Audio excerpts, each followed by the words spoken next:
अब मैं क्रीड़ाधिकारी श्रीमती दिव्या जी से अनुरोध करूंगा कि आप माल्यार्पण।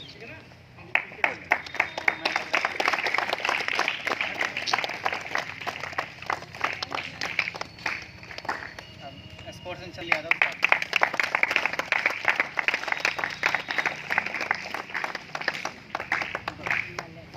वर्मा सर,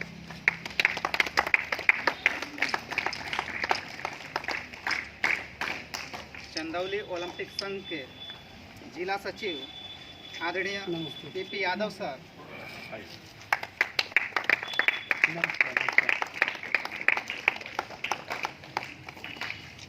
जिला आर्चरी संघ के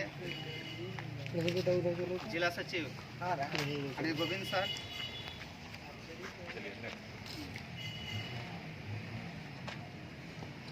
क्लासपुरी के सभासद प्रतिनिधि आदरणीय डब्बा भैया चंद्रकांत तिवारी जी,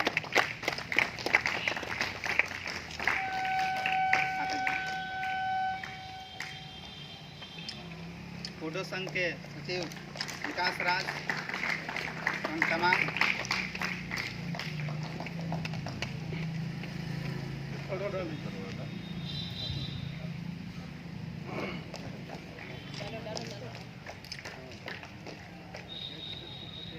इस बार तमाम सभी खिलाड़ी रोहित यादव, नीलम, सिद्धार्थ भैया जो मार्गदर्शक हैं, ये भी हमारे स्पोर्ट्स इन चंदौली के सिद्धार्थ भैया, संजय भैया।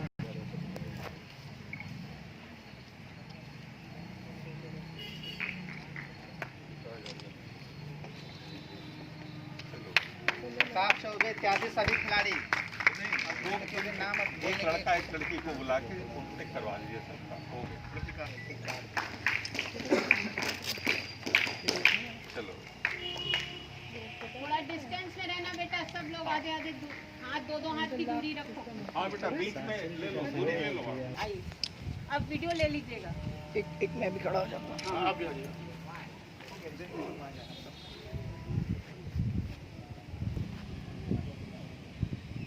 चलिए प्रयास कर रहे हैं सब लोग मास्क लगा ले। मास्क लगा लो बेटा, मास्क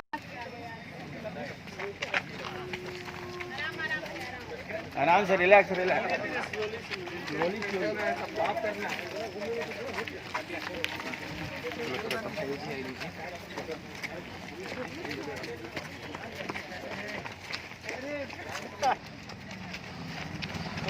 फोटो तो खिंचवा दो।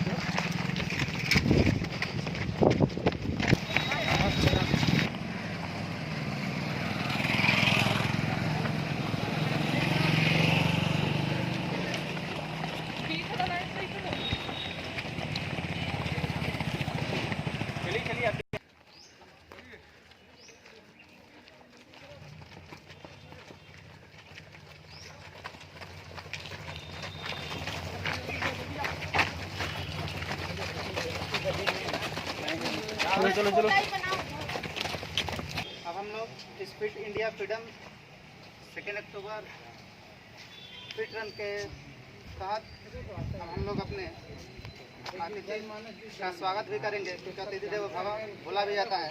इसलिए सबसे पहले आज के मुख्य अतिथि जिला क्रीड़ाधिकारी श्रीमती दिव्या मैम को बैच के द्वारा सम्मानित करेंगे। यहाँ पे नीलम जो लोग संघर्ष कर रहे हैं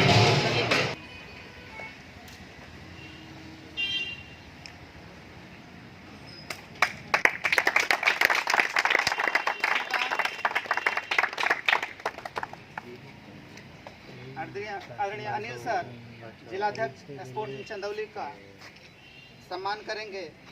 जिला आचार्य संघ के सचिव आदरणीय गोविंद सर,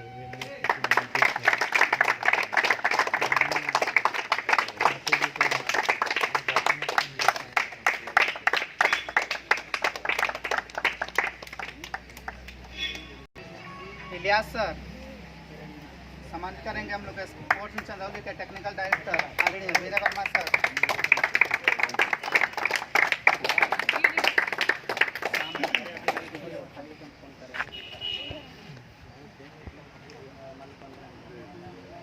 इसके बाद आपके मार्गदर्शक, चाहे वो बॉक्सिंग का हो, चाहे स्पोर्टिंग चंदौली के हैं, बड़े भाई रूपी करेंगे चंदौली ओलंपिक संघ के जिला सचिव आदरणीय कीर्ति यादव सर का।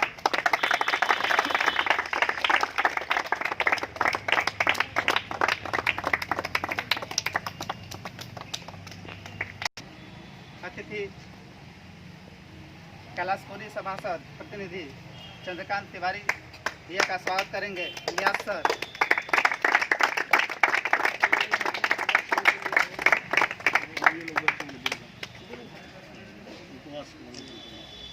और आर्चरी कोच खिलाड़ी देखिए एनओसी देने का कोई मतलब नहीं बनता है। अगर आप इसका जीर्णोद्धार रेलवे करा दें, आप एनओसी के चक्कर में क्यों हो? मत लीजिए एनओसी, आप जीर्णोद्धार करेंगे मेडल के द्वारा, जिसमें से नागेंद्र यादव को बढ़ाते जाइए, जिला क्रीड़ा अधिकारी समिति दिव्यांग बढ़ाते आ जाइए, यहीं पर आ जाइए, दूसरे बैनर पे जाइए।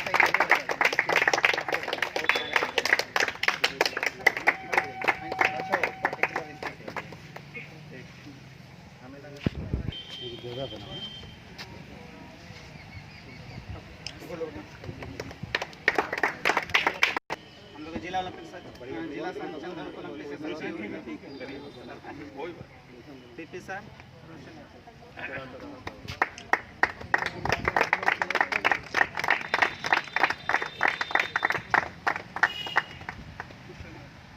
कुशल यादव,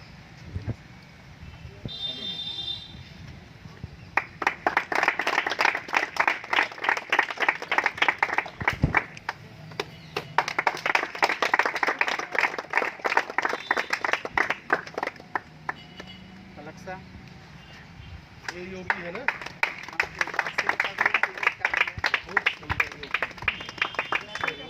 इसका भाई कहाँ है? ये दोनों का योग देख लेंगे ना।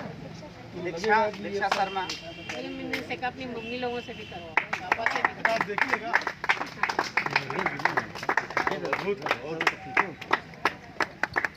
हम लोग को तो दोनों का योग बड़ा प्रभावित किया।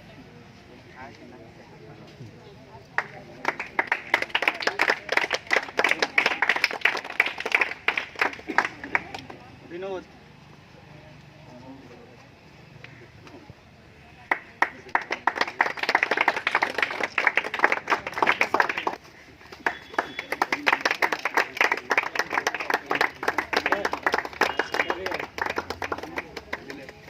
दिलीप,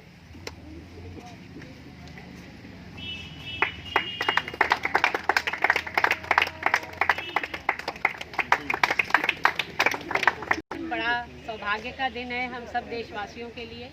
आज हम स्वतंत्रता से अपने विचारों को व्यक्त कर सकते हैं, अपने जीवन यापन में कोई व्यवधान आने पर हम उससे आवाज़ निकाल सकते हैं। ये सब देन हमारे शास्त्री जी और हमारे महात्मा गांधी जी की है। इस देश को स्वतंत्र कराने में हमारे बीच ये लोग अग्रणी थे। उस काल के हमारे आपकी उम्र के बहुत से युवा अपने जान, अपना धन, मन, तन से वो लगे रहे।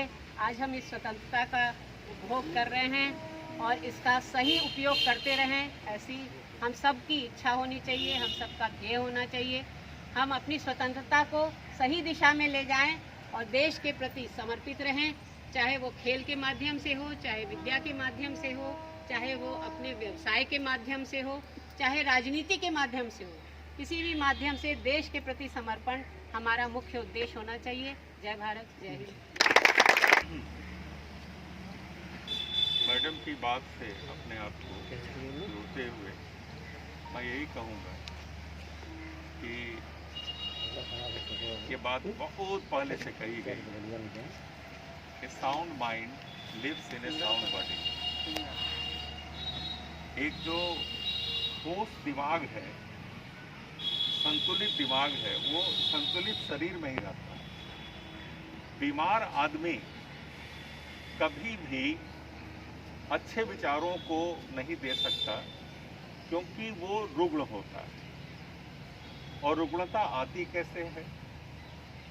रुग्णता आती है इनर्शिया से। कुछ काम मत करिए, आप बीमार हो जाएंगे, लेकिन रोज काम करते रहिएगा तो कभी बीमार नहीं पड़ेंगे। तो व्यायाम भी एक काम है। जैसे हम खाना एक काम के रूप में रखते हैं, पढ़ना एक काम है, व्यायाम भी एक काम है। तो अगर हम नित्य रूप से व्यायाम करते रहें, मैडम ने अभी बहुत सारगर्भित बात कही शुरू में, और उन्होंने एकदम सही कहा कि हम फिट तो रहें ही, आप बच्चे फिट रहें, लेकिन आप अपने माता पिता को भी फिट रहने के लिए प्रेरित करते रहें। और बहुत अच्छा इन्होंने बताया कि कुछ न करें, लंबी सांस लें, लंबी सांस छोड़ें, लंबी सांस लें, लंबी सांस छोड़ें। अब अगर यही करना शुरू कर दिया तो निश्चित रूप से बहुत सारे फायदे होंगे। धूप बहुत है, इसलिए बहुत समय बच्चों का ना बहुत लिया जाए। आप लोगों ने और कोरोना का समय है, आप हाँ। सोशल डिस्टेंसिंग के साथ बस रहें, बस बस खेल कूद वो आपका शब्द होता सभा रहेगा। ग्रुप में है। हाँ। टेक्निकल डायरेक्टर सर विनय वर्मा सर। बिल्कुल। सबसे पहले धरती के लाल हमारे देश के दूसरे प्रधानमंत्री स्वर्गीय लाल बहादुर शास्त्री जी को नमन, राष्ट्रपिता महात्मा गांधी जी को नमन, आज की माननीय मुख्य अतिथि जिला पदाधिकारी श्रीमती विद्या वर्मा जी, स्पोर्ट एसोसिएशन चंदौली के अध्यक्ष उनसे गुरु संजय चौधरी सर। इस चंदौली जिले में खेल की एक खेती करने वाले खेल कृषक कुमार नंद जी, इन्होंने खेल कृषक कहता हूँ क्योंकि उन्होंने नर्सरी लगाया है खेल का, और इस बात के लिए आने वाला समय आपको याद करेगा, इतिहास आपको याद करेगा।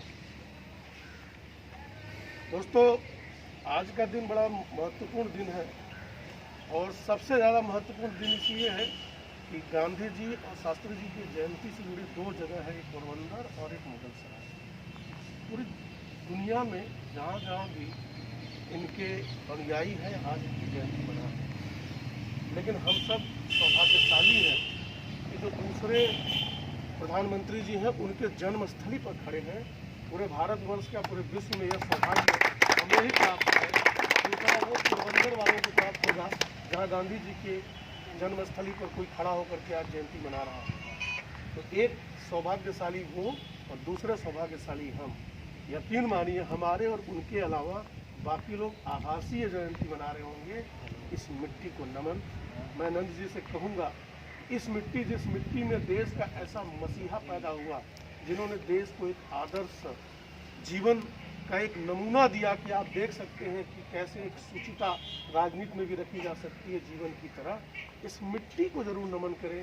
कहीं से एक मिट्टी उठाकर सभी खिलाड़ियों के मस्तक पर लगाएं, क्योंकि ये उनका रज है, उनके चरणों का रज है, जिनको लगाने से हम सब गौरवान्वित होंगे।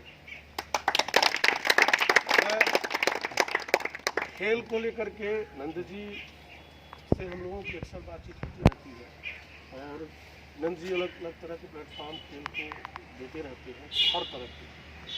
बड़ा सौभाग्य है कि आज मैडम से हम लोगों की मुलाकात की और मैडम का विचार भी हम लोगों ने सुना, और मैडम काफ़ी प्रोत्साहित भी कर रही हैं। यह भी एक चीज़ बड़ा अच्छा लगा। मैडम, हम लोग एक प्रस्ताव बहुत दिनों से हम लोग चर्चा कर रहे थे नंद जी और हम सब, कि यहाँ एक स्पोर्ट बैंक बनवाई जाए, जिसमें स्पोर्ट के कुछ सामान आप लोग के द्वारा, कुछ सोसाइटी के द्वारा, कुछ सांसद विधायकों के निधि के द्वारा रखी जाए, और जो लोग खेल में आगे नहीं बढ़ पाते, जैसे एक विडम्बना है कि एक गीता या सीता क्या नाम की शूटर है यहीं पर लोगों में ही, या यही पीछे लोगों के घर कौन जगह पड़ता है सर, पीछे जो गाँव पड़ता है, कि इस खेल और खेल से जुड़े हमारे बच्चे, नौनिहाल, कोच और जितने लोग हैं, इनके लिए जो बेहतर से बेहतर हो सके शासन की तरफ से, आप शासन की प्रतिनिधि हैं, आप उन्हें मुहैया करावें, और यह भी निरीक्षण करें कि वास्तव में उन तक पहुँच रहा है। बहुत मैं इनकी बात का मैं एक पब्लिकली जवाब देना चाहूँगी क्योंकि मैं प्रशासन की एक प्रतिनिधि के रूप में यहाँ खड़ी हूँ, तो मेरी जिम्मेदारी बनती है कि आप तक वो सारी सूचना पहुँचे और मुझे कुछ चीज़ छुपाने की आवश्यकता नहीं है, क्योंकि शासन और प्रशासन की सीधी योजनाएं पब्लिक के लिए। नंद जी हमारी उस कमेटी के सदस्य हैं, पीपी यादव जी भी हमारे इस कमेटी के सदस्य हैं। जिला खेलकूद उत्तर प्रदेश खेलकूद विकास समिति एक बनी हुई है, जिसमें जिलाधिकारी महोदय अध्यक्ष हैं, मैं उसकी सचिव और कोषाध्यक्ष हूँ और उपाध्यक्ष एसपी साहब हैं। इस तरह से सांसद लोग हैं, उसमें सभी हमारे माननीय विधायक गण हैं, वो सभी इसके अंदर जोड़े गए हैं।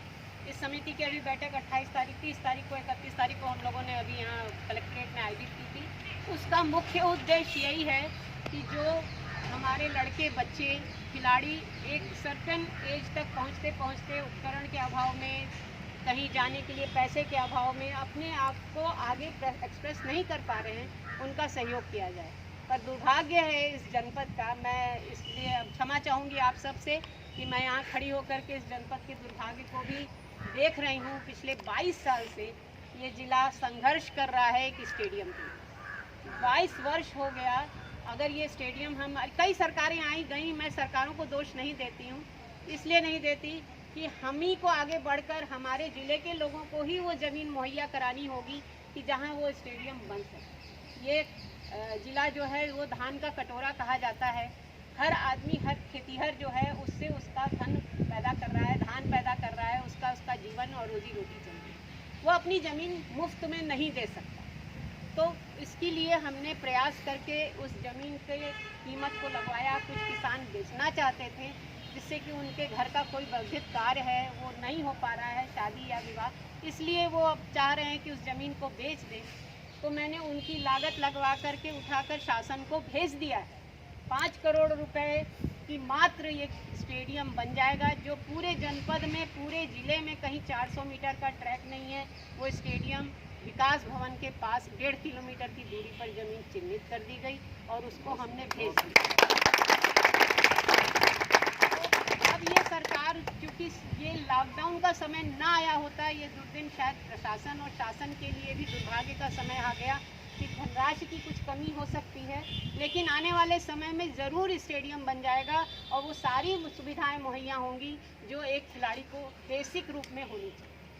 तो इसके लिए मैं रहूं ना रहूं, मेरे बाद जो भी रहे, या आप लोग तो यहीं रहोगे, आप अपने अधिकार के लिए आप वहां पहुंच सकते हैं, जा सकते हैं और मांग कर सकते हैं, लेकिन बशर्ते कि वो समिति स्ट्रांग बने, जिसमें उस पैसे को धनराशि इकट्ठी हो सके जिलाधिकारी के माध्यम से, एसपी साहब के माध्यम से और अन्य लोगों के और अन्य इकाइयों के राशि इकट्ठी, जैसे अन्य जनपद में है, जहाँ 50 लाख रुपए इकट्ठे हो गए, जिससे कि लड़कों को बहुत सारी सुविधाएं दी जा सकें। इवन मानदेय तक दिया गया खिलाड़ियों को, कोचेस में। तो इन सब चीज़ की सुविधाओं के लिए बेसिक स्टेडियम का होना ज़रूरी है। वो जब तक नहीं होगा तो मैं अपने हमारे मुख्य अतिथि के साथ, हम इन्हीं को मुख्य अतिथि मानते हैं, आपको मुख्य अतिथि मानते हैं कि आपकी आवाज़ शासन तक जाए और वहाँ की ज़मीन हमारे खिलाड़ियों को मिल जाए, जिससे कि एक अच्छा स्टेडियम बन जाए और सारी सुविधाएं वहाँ मुहैया हो। मैं इसके लिए